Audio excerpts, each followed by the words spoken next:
Welcome back to another tutorial, everyone. Today, I'm going to show you how to get the AI anime effect that's trending on TikTok without using CapCut or templates. Let's dive right in. Now, open the TikTok app on your device.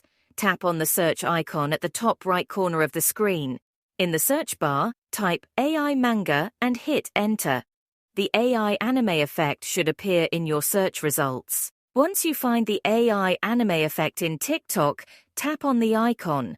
This will open your TikTok camera with the filter applied. You can either upload a photo from your gallery or simply take a new photo using the camera function within TikTok. When you're ready, tap on the screen to activate the effect. You'll see a cool animation transform your photo into an AI anime style, right there on TikTok itself. No need for any third-party apps like CapCut or templates.